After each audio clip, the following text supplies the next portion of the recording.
So I'm working on my 1971 Mustang today on this holiday weekend, 4th of July holiday weekend, just getting kicked off here. You can see it's getting pretty warm, so I got this umbrella out here. But nonetheless, I'm working on the Total Control Products bolt-in front coil-over hydraulic shock suspension system.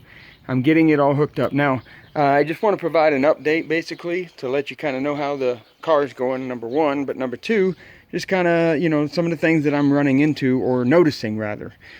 First thing that I should let you know is that even though this sway bar is kind of powder coated the same, that is actually not a Total Control Product sway bar. That is a Mike Meyer Racing sway bar.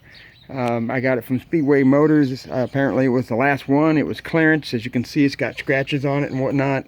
They let it go for like $150 shipped to my door, so wasn't going to turn that down because the Total Control Product one, I believe, is over $400 or $500 for there. But of course, theirs comes with a really cool aluminum billet bracket system, etc.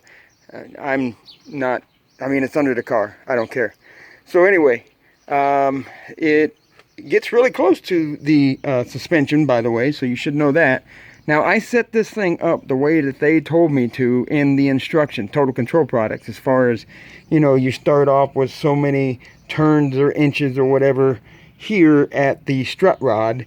And then, of course, I put all this together and I closed it all up tight as far as the upper A-arm goes. Now, one of the things that I noticed when I went to actually hook this thing up is that, before I hooked it up rather, is I noticed, and you can kind of see it now, that it does have some positive caster, but before I had a ton of negative caster. With the upper ball joint was really leaning, or was much further in front of the lower one. So one of the instructions that I got from the Instagram messaging that I did with Total Control Product, TCP I'm going to call them from now on, is that they said get the lower A-arms perpendicular with the frame, is what they said. Yeah, what I did though actually is I got a long piece of very straight metal that, you know, wasn't curved at all, as much as possible, and I took and I leaned it up against this grease zerk here and ran it all the way over to the other side and leaned it on the exact same side of that grease zerk there. And then, of course, you know, you can see the grease zerks right here for the inside portion that's bolted to the frame, etc. And what I did is I put that piece of steel there, and I got it to where, and then I just started turning, you know, like this side here 2 turns, and then go down there and turn that 2 turns, etc. Until I finally got it to where I felt like it was all in a straight line up and down, well, left to right, however you want to look at it. But I basically did that first. That's the first thing I did. And I figured if those are straight across from each other, that's about as perpendicular to the frame rails that you're going to get. Okay? So that's what I did first thing. And to kind of show you what happened, basically, in my situation, it really sucked it up almost to the point of, you know, maybe another 1/4 inch is about all I got before it's done. Now, is that going to work? And is that going to be the end of it? I don't know, because the other thing I got to do now is I got to get this all set up, and I got to find out in relation to the back, as far as when I put my drums on and when I put my rotors on, I got to find out how far what would be the bolting surface for the wheel sticks out or in comparison to the back. Obviously, I don't want the front end to be super wide, that, like, if you're behind me, you can notice that my front wheels are wider, etc. And that will be controlled, of course, by this adjustment right here, which is basically your cast or camber adjustment, kind of, sort of. I mean, you can adjust camber with this as well, moving this in and out. As of right now, though, I have a little bit of an issue, because I have these pretty much all the way out as far as I should probably be going to bring that back. So I'm going to try to do a lot of my camber adjustment with this lower thing. And as of right now, I have these things, these arms out as wide as they will go. Well, so the lower arms are basically sticking out right now as wide as they can go. And again, this here on both sides, the back of the upper A-arm is sucked in as much as possible, and at this point they are on the front part pushed extended out about as far as possible. You can feel when you turn it, it's starting to get kind of grindy. I think there's like little, I don't know, there's something that makes it to where it starts getting hard to turn when you get to a certain point, and I would imagine that means, hey, don't be going any further, so to speak. So that's where I'm currently at right now. Now, I really believe that I have probably too much positive caster at this point, so I will be probably sucking this in a little bit. But again, the next step I'm going to be doing is getting the drums on, measuring the width of that, and getting the rotors on, and also on the tire or wheel mounting surface, checking to see if the width of the front and the back are the same, and if they are, you know, just kind of in relation to each other as close as I can. Obviously this is, you know, if it's off by 1/4 of an inch front to back, it probably won't matter. Nobody will really notice until you put it on an alignment machine. But I'm going to be doing as much as I can, of course, to make it happen now, so that way when I set it on the ground and take it to the alignment place, because I honestly don't have any idea how good these people are today with alignment in regards to aftermarket stuff like this. There's just so much adjustment that you can make on this thing, which is awesome and it's cool, but it's probably nothing like cars today. I would imagine, you know, they're either kind of factory set, or they just have like a certain, you know, adjustment for camber, say on the strut, and then maybe, you know, up here on the shock tower, if they have that, you know, some sort of camber caster adjustment up there as well. So again, a little bit different machine, older. Probably a lot of people that are working now probably have never touched anything like this, especially with all this adjustment that is possible with this, you know, particular setup from TCP. Now, the other thing I should mention is that I got just your standard upper bolt type bar here. I don't know what you call that, mounting bar. They have the Shelby drop one. I did not go that route because Jason over Auto Edits did not go with it, and you know, watched his videos. He says he loves it, so if he likes it, then I think it's good enough for me. Plus, I don't plan on really racing that much, or I might do some road and track stuff maybe every once in a while, but it's not going to be a race car. It's actually going to be a driven car. The other thing to note is that they gave me some shims that can go behind here to actually bring this thing out if necessary. So that'll be interesting to see if I'm going to need that. Maybe if I get, you know, this lower control arm pulled in or something like that, and I find out that maybe it's a little narrow than it needs to be. It needs to come out, you know, I don't know, 1/8, 1/4 inch or something like that, and I can actually put that shim in behind up there, then I might end up doing that. But just letting you know that it comes with some shims that you can actually place in there. I can remember when I was actually in Milford, well, my tech school, and we were doing alignments to cars like this, because, you know, they were still being driven pretty regularly, actually. I can remember putting, loosening these bolts here and putting little, like fork shims back here. I can remember doing that.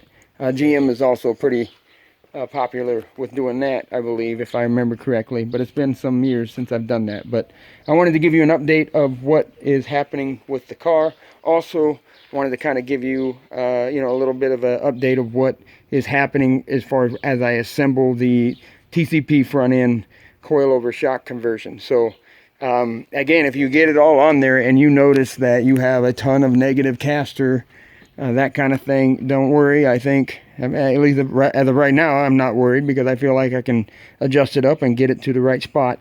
Next step I'm going to be doing now is actually getting the tie rod links into my rack and pinion there, TCP rack and pinion, and then shortly after that, again, I will get the shocks in and put the rotors on, and then that's when I'm going to start doing a basic alignment here. I've got a little laser level type digital level box, degree box, etc. I don't know how to call it, but it's a little electronic device that looks like a box, and you can turn it and twist it and all that. You can calibrate it, turn it, twist it. It tells you degrees, etc., etc., and it's pretty kind of neat. So I think I'll be able to get this thing generally pretty much set up pretty good at this point, where I can at least set it down on the ground and it won't, you know, act really stupid. And when we take it to the alignment, they will have to do very minimal, which is what I'm hoping, so that way they don't get all confused and whatnot, because I don't know if they're going to let me go back there with them and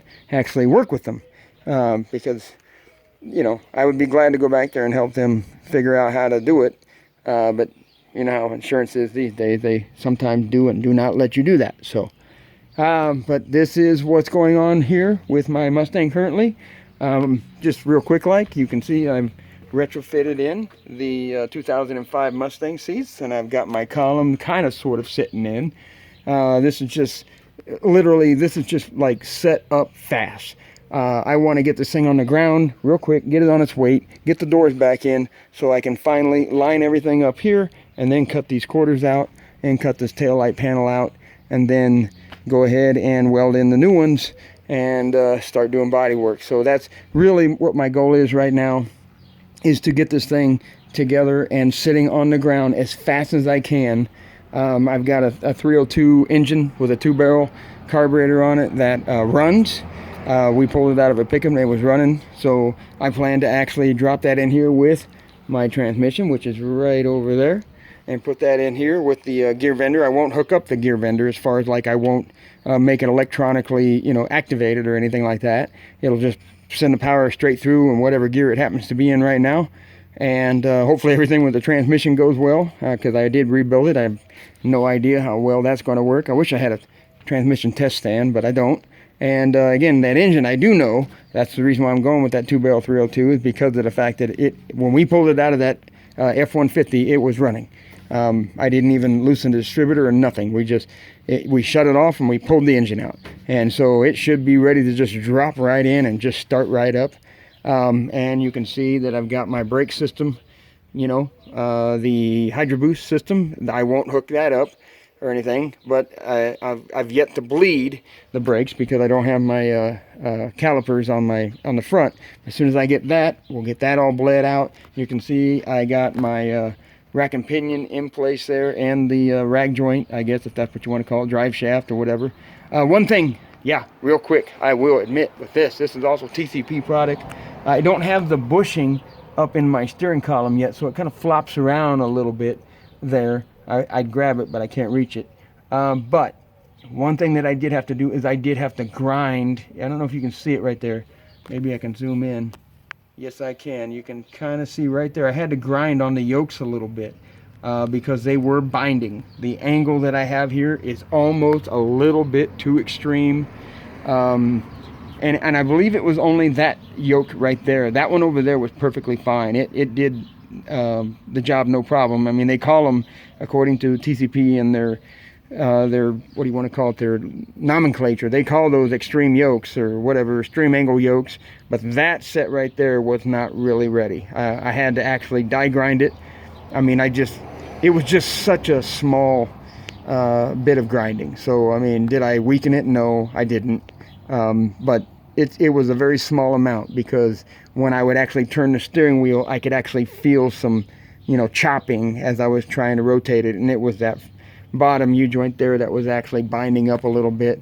I could slightly maybe adjust the rack a bit, but I'm not going to because of all the clearancing that I've done with the pipe and everything. And you know, it's just been set there. So rather than move the rack and adjust all of that, I decided rather to just die grind on those yokes a little bit. So again, update with my 1971 Mustang, as we put basically TCP products throughout the whole thing, other than the front sway bar, because you guys, unfortunately, TCP, you guys are pretty pricey there, and that one there, that was just a steal. I couldn't refuse that one. But I do have the rear. So here it is. This is the rear sway bar, and as you can see, nice billet aluminum bracket, mounting brackets or whatever. But again, I could care less, because I don't plan to be underneath this car much, and I doubt anybody else will be as well. So update, and enjoy, like, subscribe, come back. We're going to show you all the way to the finish. I do realize in the beginning I was really good about editing videos and all that, but I just don't have time for that anymore. So you're just going to get plain videos pretty much right now. Maybe when I get this whole project done and I actually have time not working on this thing, I might actually, because I'm keeping all these videos, maybe I will actually you know, edit them all and maybe make something. But as of right now, this is the only time I have, because I'm too busy working. And as it is right now, this video is 15 minutes long and I need to get back to work. So see ya.